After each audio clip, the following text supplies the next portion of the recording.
Hello साथियों, एक और नए वीडियो में आप सभी का स्वागत है। आज बात करेंगे अपन 7 की पॉइंट के बारे में जो आपको पटवारी बनाएंगे। इसके अंदर से अपन चर्चा करेंगे आपको कौन कौन सी चीज़ें पढ़नी चाहिए अभी, क्योंकि आपने सिलेबस कर लिया होगा एक दो बार। तो अपन बात करेंगे जो मोटा मोटी तौर पर बात करें तो मैंने उनको 7 की पॉइंट के अंदर से रखा है जो आपको बहुत ज़्यादा बेनिफिट करेंगे। ठीक है, तो सबसे पहला बात करते हैं तो आपको सिलेबस अच्छे से याद करना। आपको ये पता होना चाहिए कि आपके सिलेबस में क्या क्या चीज़ दे रखी हैं, क्या क्या नहीं दे रखी हैं। कल या फिर परसों का एक कमेंट था एक भाई का कि राजस्थान ज्योग्राफी नहीं आएगी। तो भाई मेरे भाई उसका एक जवाब आ जाता है कि राजस्थान ज्योग्राफी भी आएगी, राजस्थान की हिस्ट्री भी आएगी, राजस्थान की पॉलिटी भी आएगी। तो कम से कम आपको एक बार तो सिलेबस का पता होना चाहिए। आप एक दो बार सिलेबस देख लोगे तो आपको पता चल जाएगा कि आपके सिलेबस में क्या क्या दे रखा है और आपको क्या क्या पढ़ना है। वैसे देखा जाए तो आपकी राजस्थान ज्योग्राफी है उसको डिस्क्राइब नहीं किया गया, लेकिन लिखा गया है कि राजस्थान की ज्योग्राफी। साथ ही राजस्थान की पॉलिटी है उसको डिस्क्राइब किया गया है और राजस्थान की जो हिस्ट्री है उसको भी डिस्क्राइब किया गया है। ये तीनों चीज़ें आपको पढ़नी पड़ेंगी। जैसे ही आपका सिलेबस एकदम बढ़िया तरीके से आपको याद हो जाता है कि आपके सिलेबस में ये चीज़ें दे रखी हैं, उसके बाद में आपको क्या करना है, शॉर्ट नोट्स तैयार करने हैं। शॉर्ट नोट्स भी उन टॉपिकों को तैयार करना है जिनको जो आपको टॉपिक नहीं आता है ना, उनके शॉर्ट नोट्स आपको बनाने हैं। जो टॉपिक आपको आ रहा है तो उसको आप दोबारा से टाइम ख़राब करोगे तो कोई फ़ायदा नहीं है। तो ये दूसरा पॉइंट आ जाता है साथियों कि शॉर्ट नोट्स आपको सिलेबस के अनुसार पूरा है सिलेबस है उसके अनुसार आपको बनाने हैं। जल्दी अपन इसकी क्लासेस लेकर आने वाले हैं शॉर्ट नोट्स के हिसाब से, जिससे आपका जितना भी सिलेबस है वो पूरा का पूरा सिलेबस है उसको कवर किया जा सके।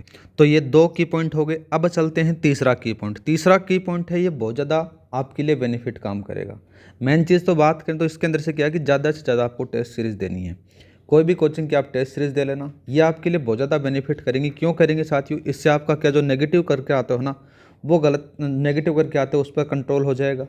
साथ ही आपको ये पता चल जाएगा कि आपका किसका क्या स्कोर हो रहा है वगैरह वगैरह। ठीक है, या फिर दूसरा बात करें तो आपके पास में कितना टाइम बच रहा है कि आप मैथ को इतना टाइम देते हो तो आपके पास में इतना टाइम यहाँ पर जीके के लिए बच जाता है। तो ये सारी की सारी चीज़ें आपके पास में कंट्रोल हो जाएगी।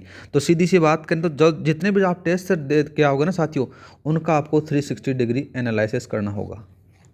एनालिसिस करोगे तभी जाकर आपको वो क्या करेंगे, जो टेस्ट आपने दिए हैं वो बेनिफिट करेंगे। अदरवाइज़ आपका वो काम नहीं, अधूरा रह जाएगा। तो ये 3 की पॉइंट हो जाते हैं। चौथा की पॉइंट है, ये बहुत ज़्यादा रामबाण आपके लिए साबित होगा साथियों।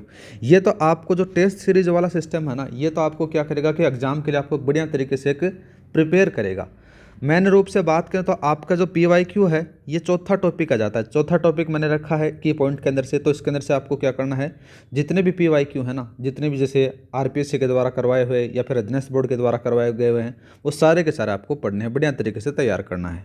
और दूसरी बात ये रही कि आप लोग मेरे को कमेंट करके बता सकते हो कि अपन PYQ क्लासेस एकदम टॉपिक वाइज स्टार्ट करें या फिर नहीं करें, जिससे आपको बहुत ज़्यादा बेनिफिट होगा। मैंने रूप से बात करें ना साथियों, तो आपको PYQ हैं वो घोल कर पी जाने हैं। अब बात आती है जो पांचवा टॉपिक मैंने रखा है रिवीजन का। रिवीजन के अंदर से क्या करना है कि जितना भी सिलेबस के आपने शॉर्ट नोट्स बनाए हैं ना, वो शॉर्ट नोट्स का आपको रिवीजन कम से कम 4 बार करना है। कितना बार करना है साथियों? 4 बार कम से कम करना है।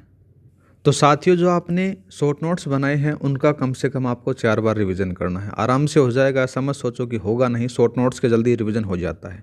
दूसरा बात करें तो जो PYQ हैं उनका भी आपको बार बार रिवीजन करना है, जिससे आपको बहुत ज़्यादा पता चल जाएगा कि कितना का आपको याद है। ठीक है साथियों, 5 जो पॉइंट हो गए। अब बात करते हैं छठा पॉइंट। छठा पॉइंट आ जाता है कि जितने भी फैक्ट है ना, उन फैक्ट को आप क्या करोगे, लिख कर याद करोगे। मैंने चीज़ तो बात करें तो जो महत्वपूर्ण फैक्ट हैं उनको आपको लिख कर याद करना है।